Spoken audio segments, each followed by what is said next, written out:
Clive देखता है कि उसके सामने से एक रोबोट चली आ रही है जिसका नाम एवा था। इसके चेहरे को इंसान की तरह बनाया गया था और बाकी हिस्से को ऐसे ही छोड़ दिया गया था क्योंकि अभी इसका टेस्टिंग पीरियड चल रहा था। क्लिव और एवा दोनों बातें करना स्टार्ट करते हैं और ये दोनों एक दूसरे के बारे में जानने की कोशिश करते हैं। एवा क्लिव से बातें करते वक्त बहुत क्यूरियस लगती है और दूसरी तरफ नैथन सीसीटीवी की मदद से इनके ऊपर नजर रखे हुए था। जब इन दोनों की बातें खत्म होती है तब एवा कहती है कि वो उससे फिर से मिलना चाहती है और उससे और बातें करना चाहती है। फिर अगले दिन जब नैथन क्लिव से पूछता है कि एवा और तुम्हारी मुलाकात कैसी रही, तब क्लिव बोलता है कि मैं उससे इम्प्रेस्ड हूँ, वो कमाल है। उससे बात करते वक्त लगता है कि मैं किसी ह्यूमन से बात कर रहा हूँ। इस बात को सुनते हुए नैथन बहुत खुश होता है और उसे लगने लगता है कि वो अपने प्रोजेक्ट में सफल हो रहा है। रात को जब क्लिव सोने की कोशिश कर रहा था तो उसे नींद नहीं आ रही थी। वो सोचता है कि क्यों ना टीवी देख लिया जाए। वो जैसे ही टीवी ऑन करता है उसके स्क्रीन पर एवा का सीसीटीवी फुटेज दिखाई दे रहा था जिसमें वो एवा को देखता है। तभी अचानक से बिजली चली जाती है और घर के सारे डोर भी लॉक हो जाते हैं जिससे क्लिव डर जाता है। उसकी कोशिश करने के बाद भी दरवाजा नहीं खुल रहा था। थोड़े समय के बाद जैसे ही लाइट आता है वो दरवाजा खोलकर बाहर आ जाता है। वो वहाँ से नैथन के कमरे में चला जाता है और उससे पावर कट के बारे में पूछता है।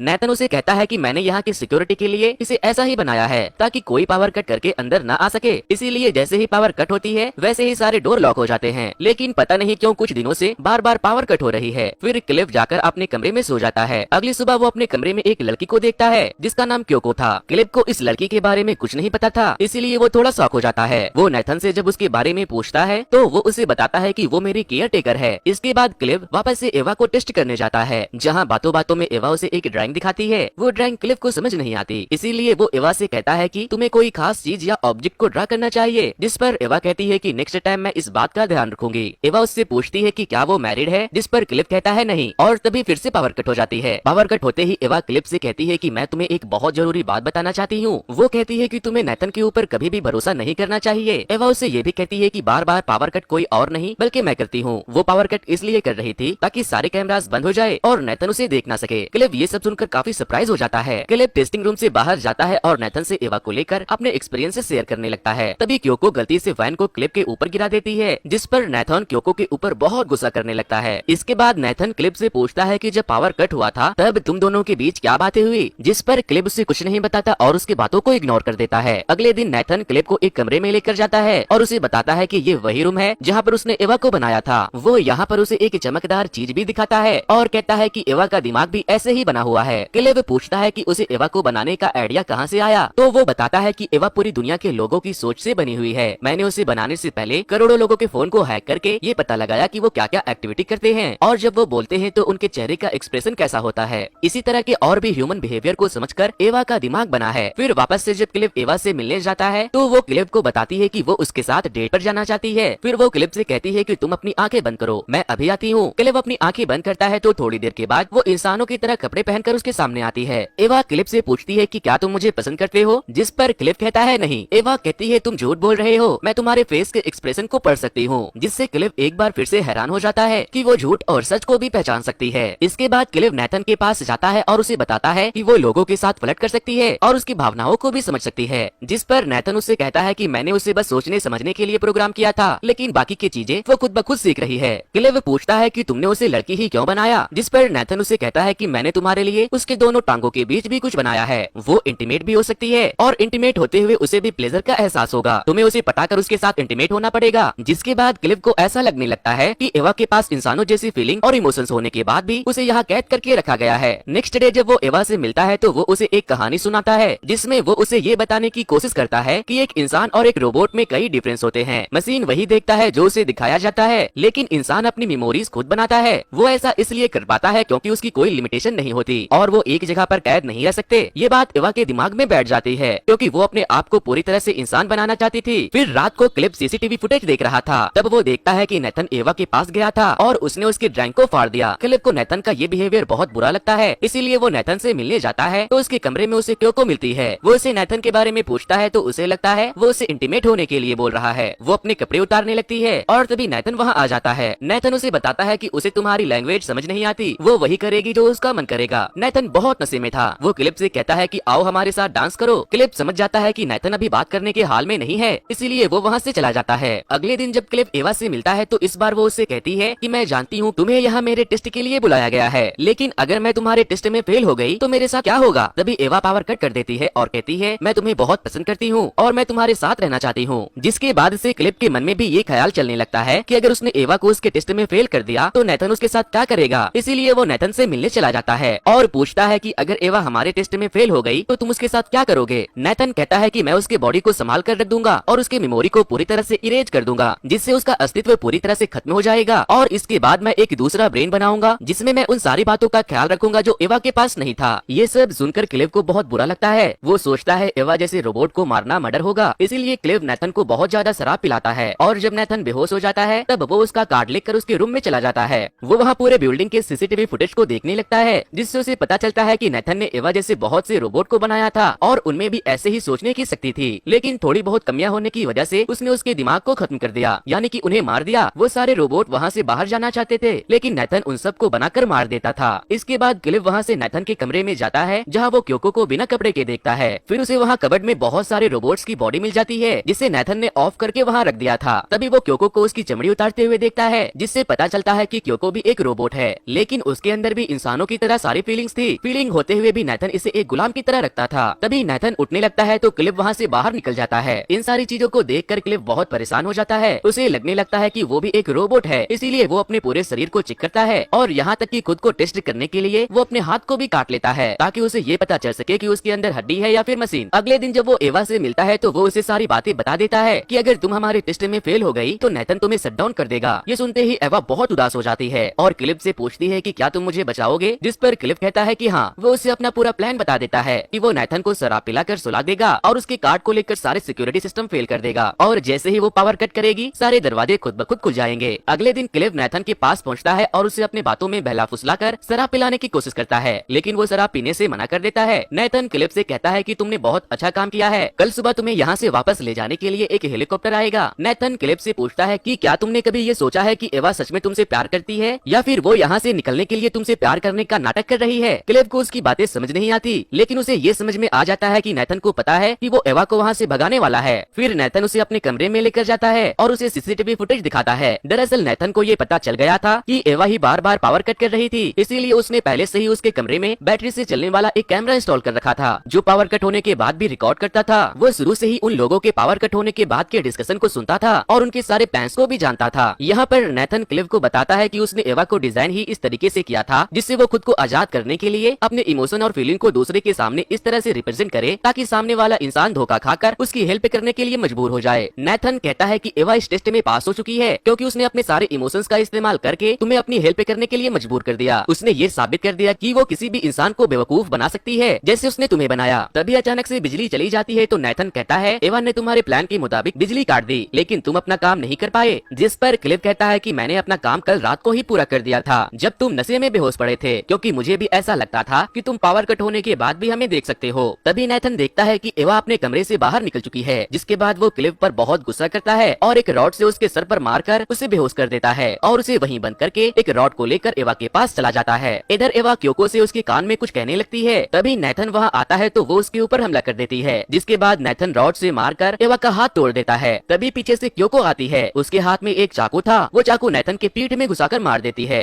नेथन रॉड उठाता है और उसके चेहरे पर मारता है, जिससे क्योको का आधा फेस टूट जाता है और उसका सारा फंक्शन खराब हो जाता है। वो वहीं गिर जाती है। इधर एवा उठती है और उसी चाकू को नेथन के सीने में घुसा देती है। नेथन वहीं गिर जाता है। इसके बाद वो नेथन के की कार्ड को लेती है और वो वहाँ से नेथन के प्रोजेक्ट रूम में जाती है जहाँ डीएक्टिवेट रोबोट रखे हुए थे। वो उनमें से एक रोबोट के हाथ को निकालकर खुद में लगा लेती है और अपने पूरी बॉडी पर उनकी स्किन्स को निकाल कर लगा लेती है। इसके बाद वो इंसानों के जैसे कपड़े पहनकर पूरी तरह से एक लड़की दिखने लगती है। क्लिव एवा को दरवाजा खोलने के लिए कहता है, लेकिन वो दरवाजा लॉक करके वहाँ से चली जाती है और क्लिव अंदर चिल्लाता रहता है। एवा जब उस बिल्डिंग से बाहर निकलती है तो उसने पहली बार बाहर की दुनिया को देखा था। उसे बहुत